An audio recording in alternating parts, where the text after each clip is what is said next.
The left side audio of my 1999 C5 fixed roof coupe recently quit working, and I got a good tip from Lone Star FRC on the Corvette forum about this, and he thought perhaps the electrical connection had fallen off, and he was absolutely right. So I had reason to take the door panel off this car, and I found a video on YouTube about how to do it, and some of the information there, I don't think maybe it was as good as it could have been. So I'm getting ready to put this back on. So before I do that, I thought maybe I'd review these door panels a little bit. Right now it's loose, so it's pretty easy to get off. I'll just go ahead and take the thing right off. And a couple of things here I guess I'd like to point out. I'm doing this video by myself, so it's a little bit awkward, but here's the top attachment point. That's just kind of more or less the track for the glass track, and it hangs over this edge right here. And so that's the top attachment point. There's two other attachment points here. One would be this area right here where a couple of Torx 30 screws go in there, right from this area right here.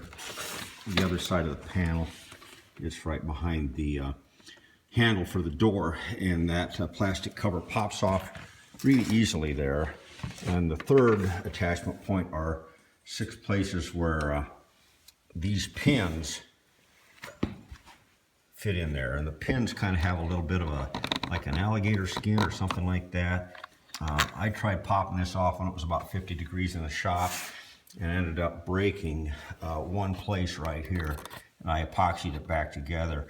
But I think my recommendation, if you're going to take these panels off, do it when the temperature is 70 degrees or above, and I don't think you'll have any problems at all.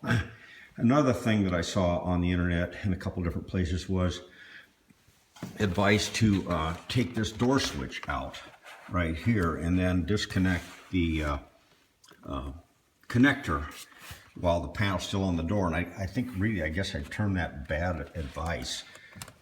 They say we're going to be prying in around on this thing trying to get it loose. Sometimes you'll break connectors and things like that. There's plenty of room once you have this panel loose from the door to reach around behind and work this connector loose. So another thing I saw was some advice to take this reflector off down here. I don't really know what that gains you by doing that. I don't think it gains you anything other than maybe a place to reach in and pull on it or something like that a little bit, but I don't see a good reason to take that reflector out. Another thing I saw on the internet was with regard to this door bezel, and the fellow was actually taking something and prying it loose. And I'm doing this video one-handed, so I apologize, but this thing fits up here, and as you put it in place, you can kind of hear it snap into position. What it is a bunch of little plastic parts that just snap together. And the fellow that I saw was recommending that you take something and you're prying on it or doing something like to work it loose. And actually, if you look close, you'll see, I don't know if you can see it or not, but right up in here, right behind this, is a little slot. And if you take a screwdriver or something and push up in there at a little bit of an angle, it'll just pop the thing loose very easily, and it'll come out of there without a bunch of prying. So look for these slots, top and bottom, on this door handle. Take a little screwdriver and pry out at a 45-degree angle, and it'll just pop loose very easily. You're not prying on it and risking breaking the plastic. Well, I'm a carpenter by trade, and we know that when we take something apart, we usually do it in the reverse order of building it up. And so that's what I'm going to do right now, is this door panel back together. The first thing you can see that I'm going to do is take the electrical connector and reconnect it. And another interesting thing of note is I didn't disconnect the battery doing this. I really couldn't see any good reason to do that. For sure the switch is turned off on the ignition, but anyway, so that gets the electrical connector reconnected, as opposed to trying to pry all of this switch out and then fish it through later. Just didn't make a lot of sense.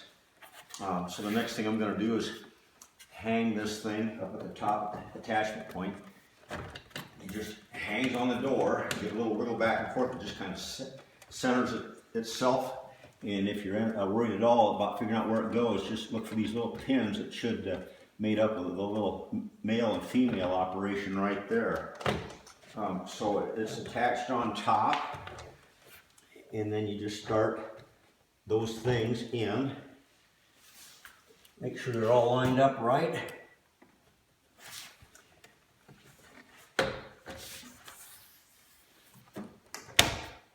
Give a little push, you can hear them see.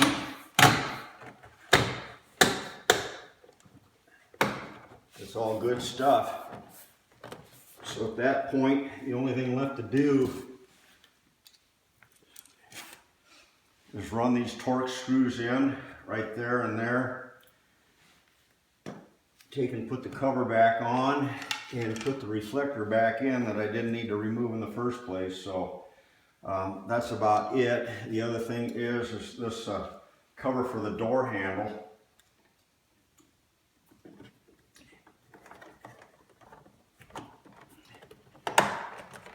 Again, you'll just hear a few pops and snaps as the plastic tabs go in and grab.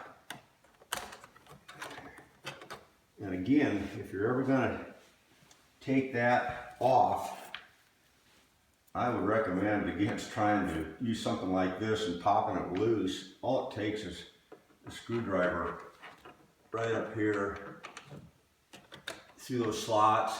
You push on it a little bit,